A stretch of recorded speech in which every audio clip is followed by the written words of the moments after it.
بسم الله الرحمن الرحيم الحمد لله نحمده ونستعينه ونستغفره ونعوذ بالله من شرور أنفسنا ومن سيئات أعمالنا من يهده الله فلا مضل له ومن يضلل فلا هادي له وأشهد أن لا إله إلا الله وحده لا شريك له وأشهد أن محمدا عبده ورسوله أما بعد فإن أحسن الكلام كلام الله وخير الهدى هدى محمد صلى الله عليه وسلم وإن شر الأمور محدثاتها وكل محدثة بدعة وكل بدعة ضلالة وكل ضلالة في النار.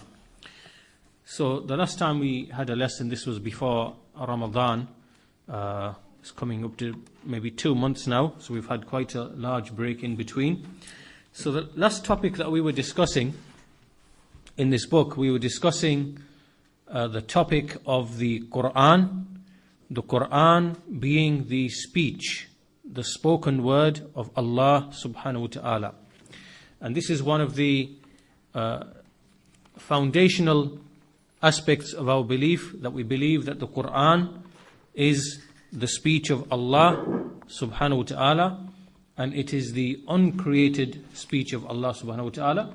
Just like we believe about the Injil which is the gospel, we believe in the original message sent to Isa, Jesus, peace be upon him, that was the speech of Allah subhanahu wa ta'ala. Likewise the Torah, that which came before, the Torah revealed upon Moses, Musa alayhi salam. So all of that is from the speech of Allah, and the Quran is from the speech of Allah subhanahu wa ta'ala, and this is from our beliefs. So that was the topic that we were discussing. We said that Imam al-Tahaawiyyah in this book, he mentions it again for a second time. He mentioned it previously, which we discussed many lessons earlier, and he mentions it again, but this time in a slightly more brief way. So we looked at some of the issues connected to that. We raised numerous points that At-Tahaawiyyah mentioned, and one of the key things that we finished off in the last lesson was this issue of the fact that in the Quran there are clear verses which are very clear, and in their meaning there isn't any ambiguity, and these are the muhkam we mean precise, clear verses. And likewise in the Quran there are verses whose meaning is ambiguous, and these are the mutashabihat. These are verses which are mutashabih. And we said, or the point that was made here by the Shaykh, is that Allah subhanahu wa ta'ala, that He placed these verses, one of the wisdoms behind these verses being in the Quran, is in order to test the people, to see those people who will follow their desires and follow their opinions, or whether they will submit to the truth, to the true meaning, which is known by way of other verses in the Quran. And the illustration of this, the example that was given, was the example of how we see many sects which appeared, stray sects, deviant sects which appeared, and what they would do is that in their argumentation, when they would argue for their viewpoint, they would go to the ambiguous verses in the Quran. They would go to the ambiguous verses in the Quran, and they would leave the clear verses in the Quran, which otherwise would have explained to them the true and real meaning of those ambiguous verses.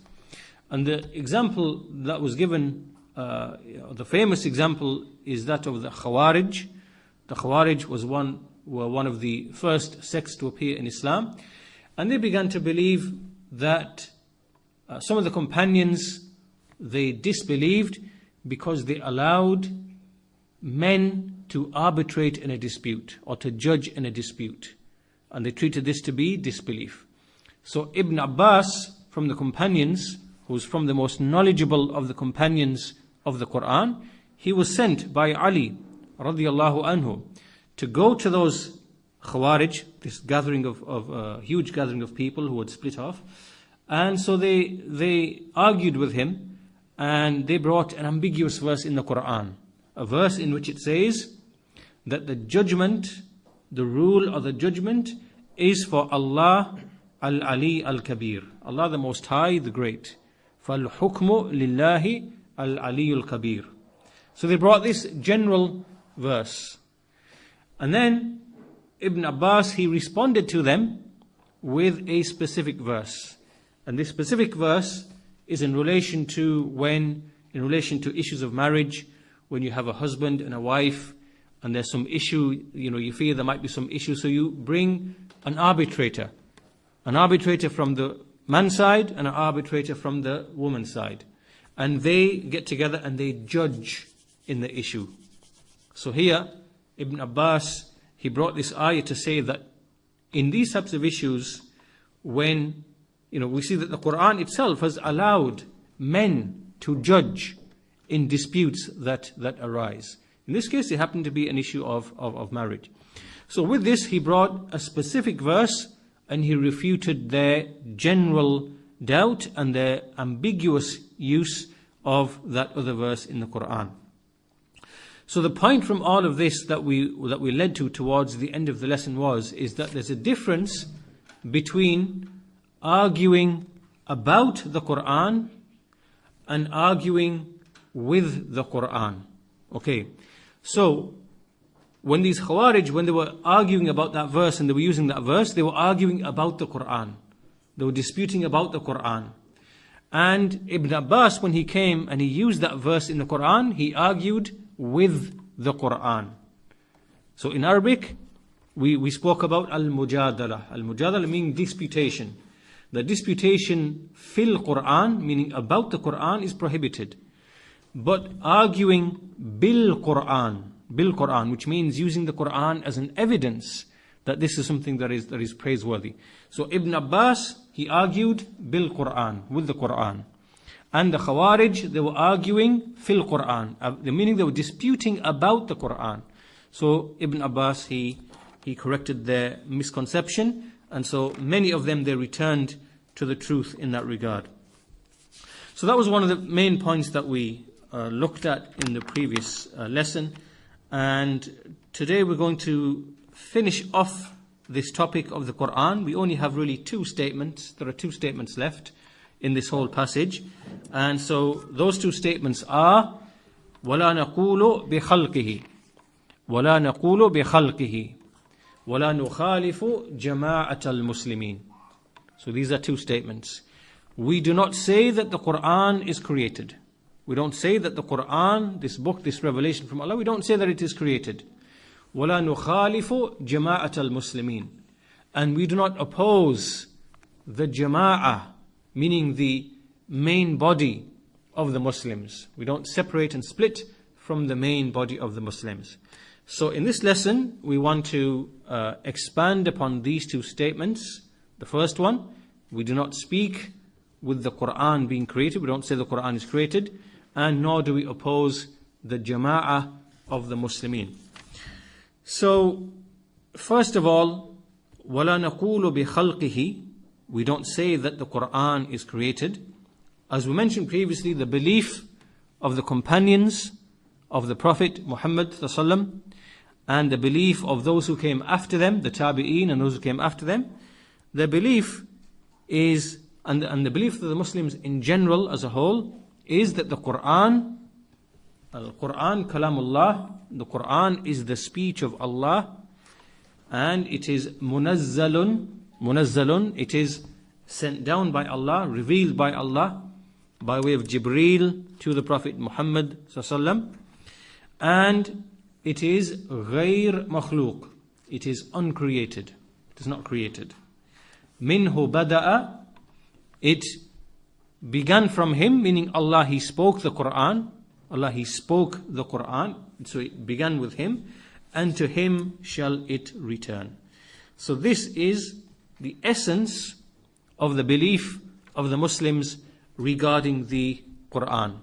And likewise, if we were to speak about the Injil, the Gospel that was revealed upon Isa, Jesus, alayhi salam, and likewise the Torah, which was revealed upon Moses, or Musa alayhi salam, then the same thing would be said about each of those revelations.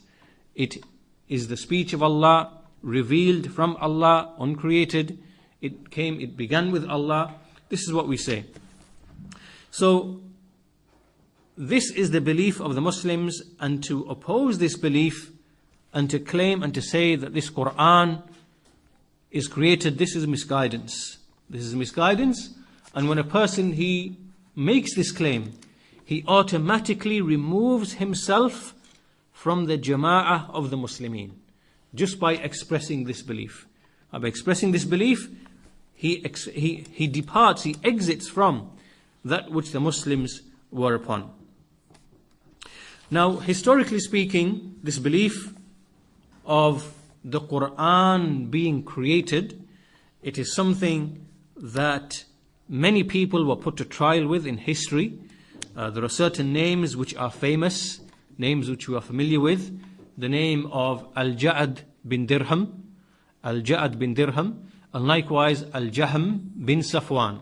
These are two famous names that we hear repeated again and again and again. And these two individuals who were present in the 2nd century after Islam, and they were known for argumentation and disputation, and they would mix with many of the other civilizations and nations. They would mix with the Jews, they would mix with the Christians, they would mix with the type of Hindus called the Sumaniyya, they would mix with the Sabi'ah, traveling to different places, to Khurasan, then to Sham, and then to Harran near Turkey. They would travel in all these to all these different places. And these people, they are the ones who began to initiate the speech of the Quran being created. And really they took it from other nations. They took it from the Jews, the rabbis from the Jews, who were already saying that the Torah is created. That the Torah, that the book of the Jews, that is created. They already had this speech amongst the Jews, and likewise the Christians had a similar type of theology. So the point being that these individuals, they are the ones who brought this belief into the Muslims, right, at the beginning of the 2nd century of Islam. And then from them, another group called the Mu'tazila. The Mu'tazila, they took this belief from these individuals, and then they developed this belief. They began to write it in their books. And then, as you know in history, they eventually put the Muslim nation to trial. They affected many of the rulers of the Muslims, and they made those rulers of the Muslims to impose this belief upon the Muslims at large. And they imprisoned many scholars, and they killed many scholars, as you know, as we mentioned previously. So this leads us really to the issue that this belief isn't something that has died and has gone and has finished and has expired. No, because we see that there are people who are found today who are using the various media and the various means through radio, through satellite TV, and they are pushing this belief. There are people present today who are pushing this belief. And historically speaking, there were 4 or 5 groups who used to hold this belief. There were the Jahmiyyah, as we know already, Jahmiyyah, Mu'tazila. Then there were the Mu'tazila. Then there were the Khawarij. In history, the Khawarij also held this belief. And likewise, the Rafidah, the Shia. The Shia, they also held this belief. In history, they held this belief. And likewise, today, they hold this belief today. So when we look in the Muslim world, and we look at these groups, we look at these 4 groups, we have the Jahmiyyah, and we have the Mu'tazila, we have the Khawarij, and we have the Rafidah. First of all, the Jahmiyyah, today they are the Ash'aris and Maturidis. They are the Ash'aris and Maturidis. And the whole world is full of this group. In every nation you will go, you will find these people who are upon this belief. They actually believe that the Quran is created, but they use deception and trickery and wordplay in order to conceal this belief. So the Jahmiyyah are present in our time. Secondly, we mentioned the Mu'tazila. The Mu'tazila. Now, historically speaking, the school of the Mu'tazila was adopted by the Shia, by the Rafidah. And so that's why today, if you go to Iran and you see all the Shia in Iran, they will actually be upon the belief of the Mu'tazila. Because historically, at the end of the 2nd century, 180, 190, there were certain scholars from the Shia, Hisham bin al-Hakam and a number of others, and they adopted the theology of the Mu'tazila. And this remained amongst the Shia since that time. Right? So, they also believe that the Quran is created. Right. Then when we look at the Khawarij today, who are the Khawarij? We see that the Khawarij are the Ibadiyah of Oman. The Ibadiyah, if you go to Oman, the Omanis, in general, they are Ibadis. They are upon the belief of the Khawarij. And you will find pockets of these people also in Libya. You will also find them in Algeria, and you will find them in other places. The Ibadis, they are Khawarij. And they are also upon this belief of the Quran being created. And likewise in Yemen we have the Zaydiyah. The Zaydiyah are another offshoot from the Shia. They are a mild form of Shiism, and these people also are upon this doctrine. They followed the doctrines of the Mu'tazila, and they also make this particular statement. So now all of these people, who are no doubt they are present in our time, you will find them that they have books that they write. They write books, and in these books they support and they aid the statement that the Quran is created. So by no means should we believe that this is an old issue of creed that has died and bygone and is in the ashes. No, there are people present today who are pushing this doctrine, and this doctrine is in fact an issue of disbelief. So after mentioning this, then we come to the next issue, which is really something we've discussed many times in the previous lessons. The Shaykh goes on to explain the reason, what are the reasons that led these people to say that the Quran is created. And we've discussed this many times in the past, and we'll mention it again because it's one of those things that it's very crucial for us to grasp, because we find there are people who are present today who claim to be following the Sunnah, who claim to be upon the Aqeedah of the Salaf. They're upon the same type of theology, they're upon the same type of speech that led those people in history to say that the Quran is created. So really it boils down to an argument that these people began to use. They began to use an argument, a method for proving that the universe has a beginning, that the universe is originated, that the universe has a creator. Right? So there's actually a rational, kind of like a philosophical argument that they use. And we should point out the difference between, before we go any further, it's a point that Shaykh al-Islam Ibn Taymiyyah mentions in some of his books. He says, when you look in the Quran, and you look at how the Quran demonstrates that the universe has an originator, or you look at generally the statements of the companions and the statements of the Imams of the Sunnah, you find that the type of proof that they use is something that, and he uses a term, there's actually a term that he uses. That term which he uses is wujud aini. Wujud aini. He says that the types of argument you see being used by them is something that points to an actual, real, direct, specific existence. Right?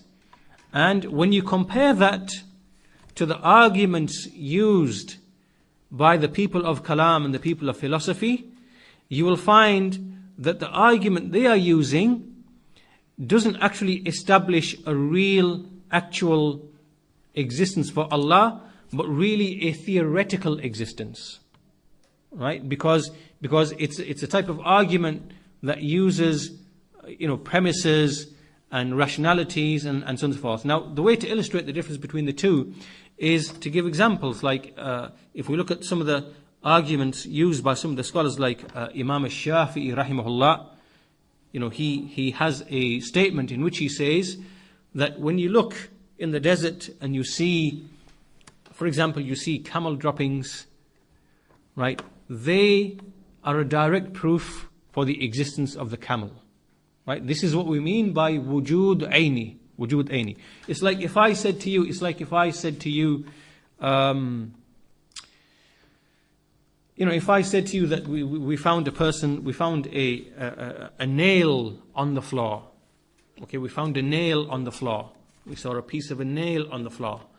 Right, that nail indicates wujud aini, meaning it indicates a direct, specific existence of the one to whom that nail came from. Just like if we saw a trail of blood. If we saw a trail of blood on the floor or on a tree or whatever, and it's clearly blood, that blood is pointing to a wujud aini, to a direct, specific, actual existence. Right? So this is the method of the Quran. This is the simple, direct, far-reaching, powerful method of the Quran. But when you look and you compare this to the arguments of the mutakallimin, the arguments of the philosophers and the mutakallimin, and all these long-winded, rational arguments that they use, those arguments only really theoretically prove, they theoretically prove the existence of Allah. It's not like a real, actual existence, if you know what I mean. Why? Because they're using philosophical reasoning and so on and so forth. So, coming back to where we were before we went on this small diversion, we were saying that why were they led to the saying that the Quran is created? Why were they led to deny the attributes of Allah? And the reason is that they used this particular proof, they used this particular argument for proving the universe is created. And this argument, this proof is called Huduth al-Ajsam. We mentioned it many times before. Huduth al-Ajsam, which means the origination of bodies. And this proof, actually, they took it from the philosophers from other civilizations. It was already in existence from the Sabi'ah, the Sabaeans. They took it from them. So it came from outside of Islam. It wasn't from Islam. It came from philosophers outside of Islam. But these people, they took it, and what this proof is really saying, as we said, that the proof is arguing that when we see attributes in things, when we see objects and we find that they have certain attributes, they have color, they have taste, they have texture, they have breadth, they have height, they have depth. Everything has these attributes. Everything has these attributes. Now, if we look at these attributes, we find that these attributes cannot exist outside of their bodies, if you know what I mean, yeah? So, for example, we see this item here, we can clearly see that it has the attribute of being black in its color, right? That black as an attribute, we can't isolate that attribute and see it on its own. You won't see the color black, as we said, you won't see the color black walking down the street, because attributes can't exist on their own. Attributes don't exist on their own, right? So in other words, that when we look at the attributes of all things, attributes have to be found in bodies, right? Attributes have to be found in bodies. Likewise, the various states and conditions that we sometimes have, right? A person has a headache. But a headache isn't something that you see walking down the street. You can say, look, there's a headache. No, because a headache can only exist in something else, right? Just like the color green can only exist in something else, right? So starting from this point, they said, if attributes only exist in things and they can't stand on their own, that means these attributes have to be originated. Meaning these attributes, they came to be. Meaning they have a beginning, they have a starting point. Right? Because they can't exist on their own. They have to be in other things. So anyway, through a series of premises, they then said, well, if something contains attributes, then that thing itself must be originated as well. Right? And then so anyway, it's a long-winded thing. And then what they did was they analogized and they went backwards, and eventually they began to say that they began to say that this proves that all the objects that we see in the universe, that they had a beginning, right? That they were originated, they had a beginning, right? And through this, they claimed to prove that everything in the universe had a beginning, so therefore there must be a creator who created all of these things, right? So in other words, they're arguing by the fact that things have attributes that they are created. Now obviously this creates an issue now, this creates a dilemma now, because if you believe in a creator, then what if that creator has attributes? What if that creator, is above the creation, above the heaven? What if that creator is one who speaks? What if that creator has knowledge, has life, he can hear, he can see, right? What happens to the argument then? So this means that this would falsify the argument. This would make the argument to be corrupt, and it would falsify the argument. So because they thought there was no other way to establish the universe has a beginning except by way of this theoretical, philosophical proof, they held on to this proof and they said, well, the proof is correct because by it we've argued against the atheists and established that there is a creator. That means that whatever we see in the Quran of Allah being described with attributes of life and hearing and seeing and knowledge and power and will and whatever else and speech, that all of that must mean something else, right? So then they began to deny the attributes of Allah, right? They began to say Allah doesn't have any attributes. And from the attributes of Allah is the attribute of speech. Allah speaks. And so therefore this now created a problem for them, which is if Allah does not speak, if Allah doesn't have speech, then how do we treat this book that we have? What is this book then? What is this book? This Arabic book, this Arabic Quran. What is this Quran if Allah subhanahu wa ta'ala, if He does not speak? And so from there they concluded that this Quran has to be something created. It's not the speech of Allah, it is something created. Okay, so you can see how they basically left the way and the method of the Quran, the simple, far-reaching, powerful method of the Quran, and they turned to a philosophical type of argumentation that they took from outside of Islam. And when they entered into this philosophical type of argumentation, it led them to certain conclusions which clashed with the Quran. As a result of which they were forced to actually claim the Quran is created, to deny the very Quran that they are supposed to be affirming, because the Quran is the speech of Allah. They are supposed to be affirming the speech of Allah, and this led them to actually deny the speech of Allah, which actually is the uncreated attribute of Allah subhanahu wa ta'ala.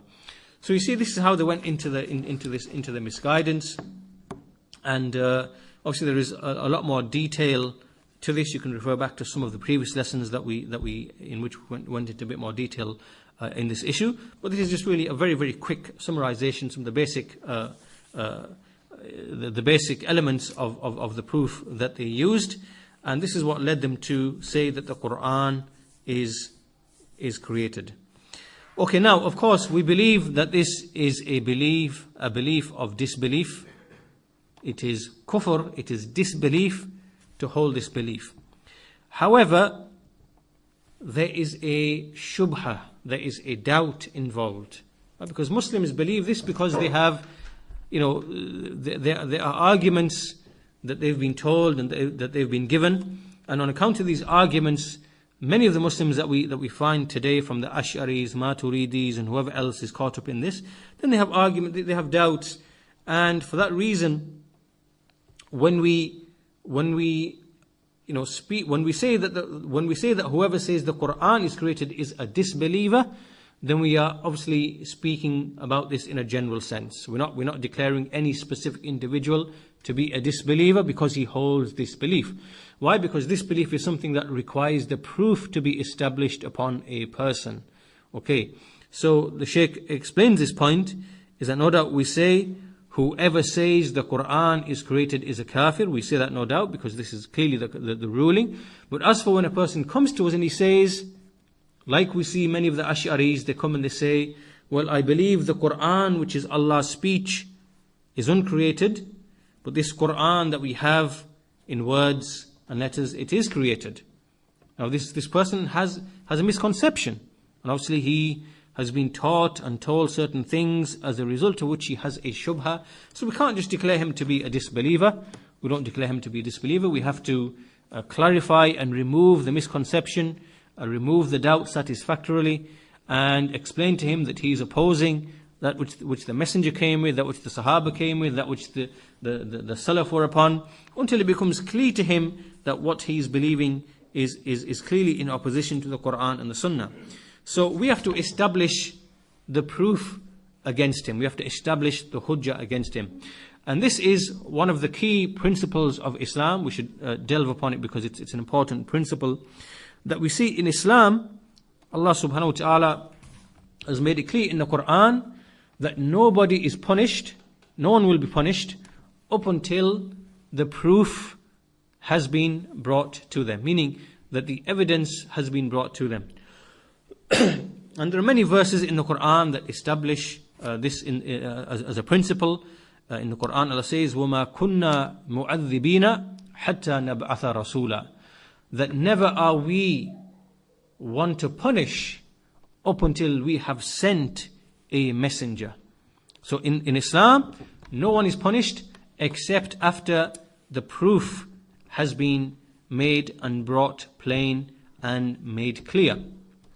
And so this applies, of course, in our context, when we have people who oppose and deviate from the teachings of Islam, from the creed of Islam, and we want to obviously call them to account and establish the proof against them, then this is a process that we have. We have to establish the proof upon them before we say that they are misguided in their religion, or before we say that they have actually left the religion. They have left Islam and they have entered disbelief. So this is crucial for us to understand the issue of establishing the proof, especially in matters in which there is a degree of ta'wil, there is like interpretation, there's misunderstanding, there is a shubha, there is a misconception. And in our time, we don't have the same situation as we did in the time, for example, in the 2nd century after Hijrah, when the scholars of Islam were in the thousands, and the Tawheed and the Sunnah was in the hearts of the common people in general. And these people, these deviants who brought these ideas, were a minority. And so the scholars, they declared them to be disbelievers, and they, held them to account, and they were stern and harsh with them. In our time, it's not the same scenario, and many of the common people, they have doubts and misconceptions which have been spread by the evil scholars, and so therefore it's important that we establish the proof upon them and remove the faulty interpretation.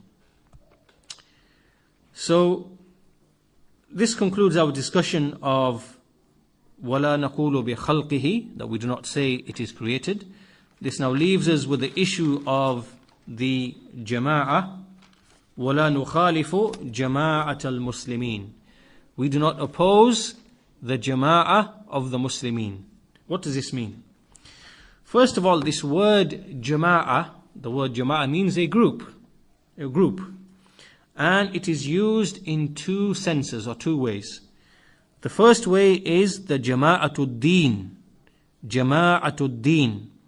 meaning to be united on the basis of religion, meaning on the basis of belief, on the basis of creed. This is one sense in which the word jama'ah is used. The second sense in which the word jama'ah is used is in the sense of al-abdan, jama'atul abdan, meaning unity in terms of the physical bodies. in terms of the physical bodies. Bodies being together and being one, being together, physically united. So these are the two senses which are intended by the word jama'ah. What is the opposite of al-jama'ah? What is the opposite of being a united group? The opposite is al-furqa. Al-furqa. Al-furqa means separation. It means separation. Now we see that in the Quran, Allah subhanahu wa ta'ala has ordered that we be united, and He has prohibited that we are separated and split.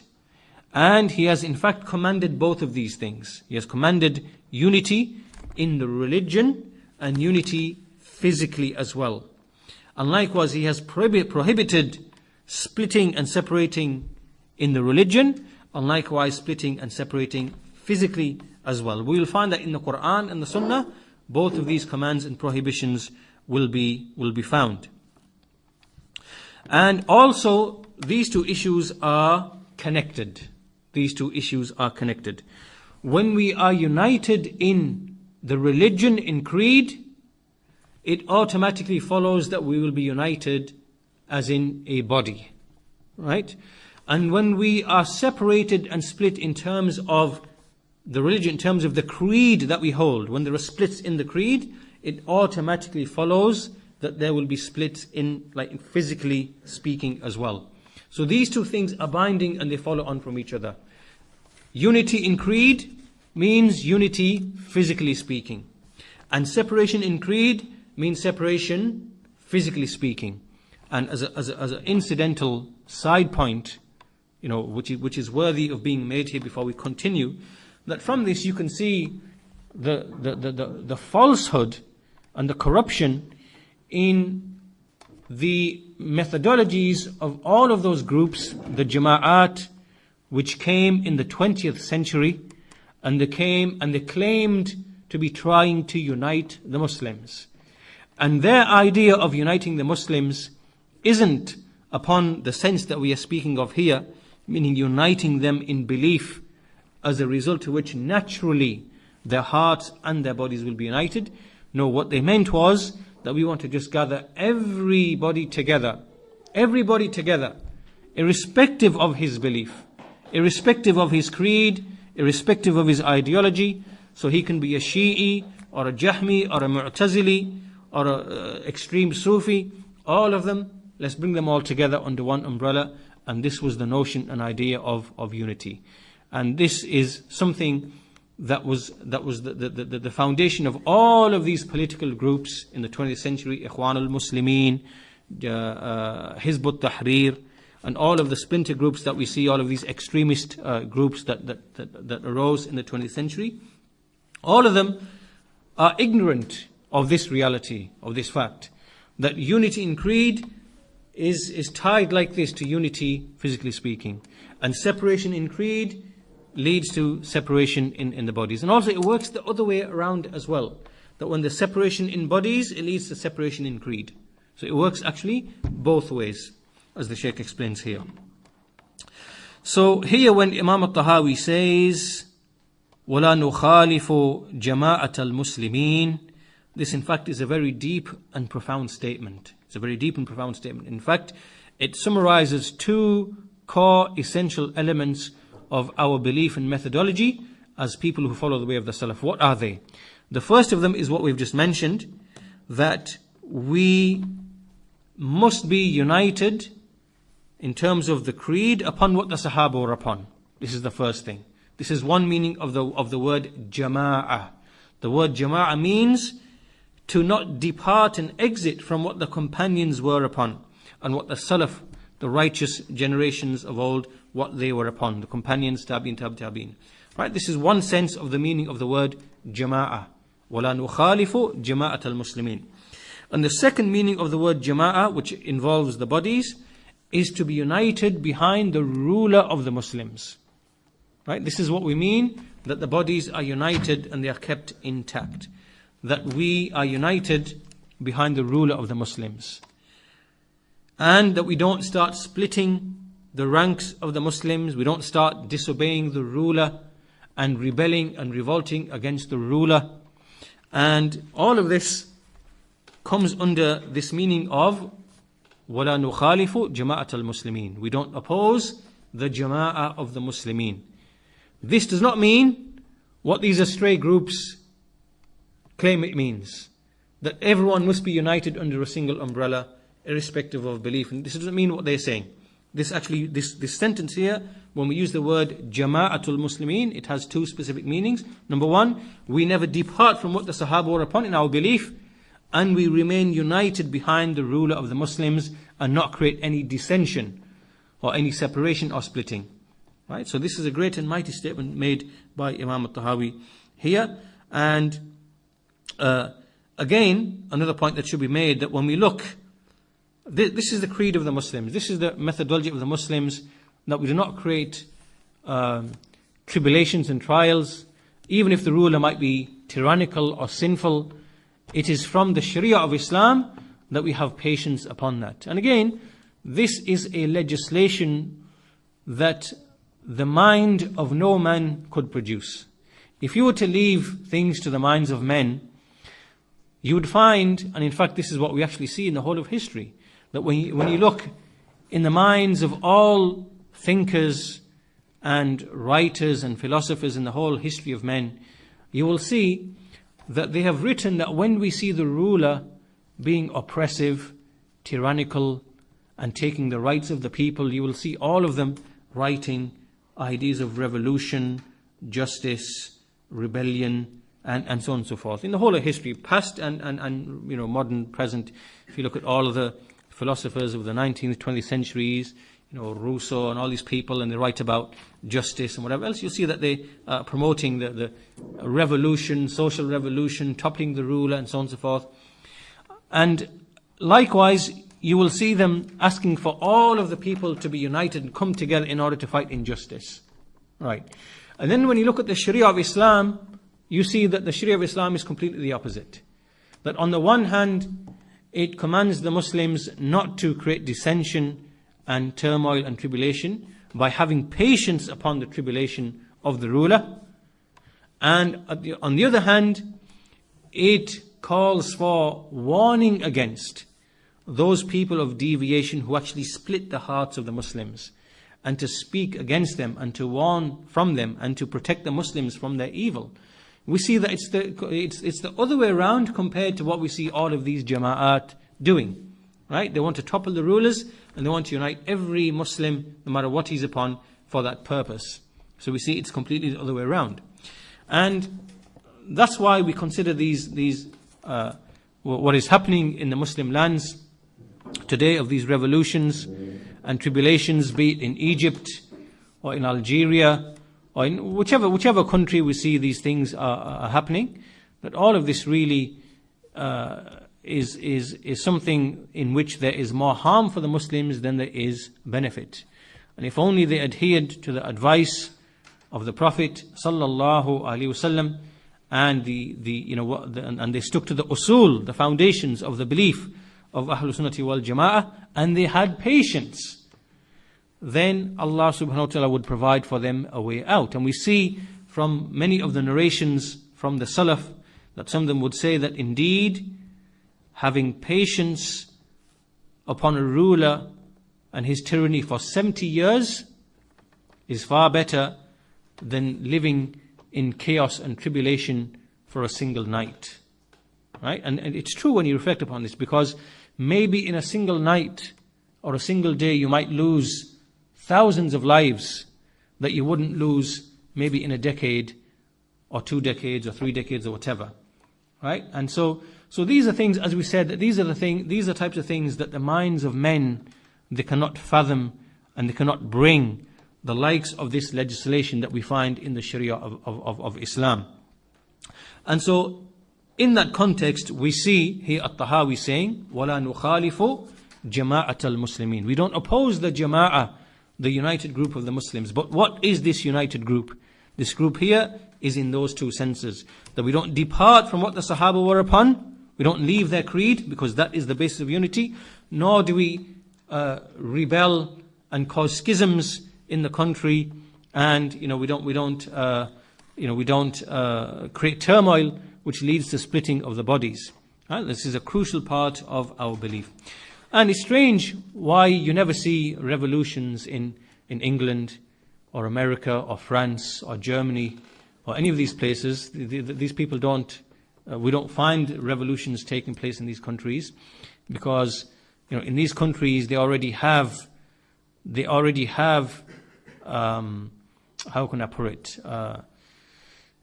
They don't allow these types of things to take place, because they know it creates chaos and turmoil and destruction and tribulation, and it destroys the worldly affairs. It destroys the welfare of the people. That's why you don't see revolutions taking place in these countries. But these revolutions are encouraged in the Muslim lands, and unfortunately we Muslims don't understand that. Why is it that we don't see revolutions taking place in these Western countries? Why don't we see turmoil and tribulation and chaos and whatever?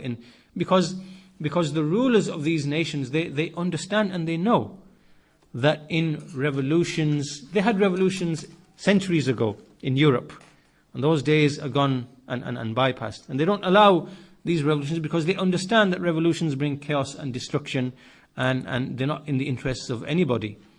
But on the other hand, we see revolutions are promoted and encouraged in the lands of the Muslims, and the Muslims don't actually understand this, right? This is alongside the fact that their Quran and the Sunnah that they profess to follow, and the Messenger they profess to follow, has told them how to behave in situations like this, right? Not to engage in rebellions, revolutions, to have patience, and there are explanations why this tyranny and turmoil is brought about in the first place, right? And so alongside this, and alongside the non-Muslims not having the book, not having the Sunnah, not having the revelation, they actually understand better than the Muslims that revolutions bring chaos and destruction and harm, and that's why they do not allow them to take place in their countries, because they already have their infrastructure in place. They don't want their economies to be demolished. They don't want their political structures to be demolished. They understand that this only causes chaos in the long term for everybody. So how ironic it is that the Muslims do not act upon the book and the Sunnah, despite the fact that these affairs are being made clear, and those who don't have the book and the Sunnah, don't have any revelation, don't have any light, don't have any guidance, they understand this affair better than the Muslimin. So these two meanings are incorporated in the statement of Imam al-Tahaawiyyah rahimahullah, وَلَا نُخَالِفُ جَمَاعَةَ الْمُسْلِمِينَ. And the Shaykh makes a point here, which is that the scholars often say that, such as Ibn al-Qayyim, that sometimes even a single man on his own, he can be the jama'ah. One man on his own, he can be the jama'ah. If there's only found one person, let's say in a town or a city, he's the only person who is upon the Aqeedah, the creed of the Salaf, of the companions. This individual is the jama'ah. This is the jama'ah. Why? Because upon the meaning that we said before, the jama'ah isn't everybody. The jama'ah is what agrees with the truth. As Ibn Mas'ud said, Al-jama'atu ma wafaqa al-haq. The jama'ah is what agrees with the truth. وَإِن كُنْتَ وَحْدَكَ. Even if you are by yourself. Even if you are alone by yourself. So a single person can be the jama'ah, even if everybody else is in opposition to him. If he is upon that which the companions were upon, then he is the jama'ah. Likewise, an example here in the time of Imam Ahmad rahimahullah, when the tribulation of the Quran being created, and we find that Imam Ahmad, he was alone, along with maybe just a group of other people, a handful of other people who were with him in that regard, then they became known as the jama'ah. They were the jama'atul muslimin. They were the jama'ah because they held fast that which the companions were upon. So these two meanings of the word jama'ah, they are taken, in fact, there are proofs for each of these two meanings. The hadith of splitting, the hadith when the Messenger said that only one of the 73 groups will be saved, the jama'ah In another hadith he said, those who are upon what I and my companions are upon. All of these are evidences of these two meanings that we are explaining here.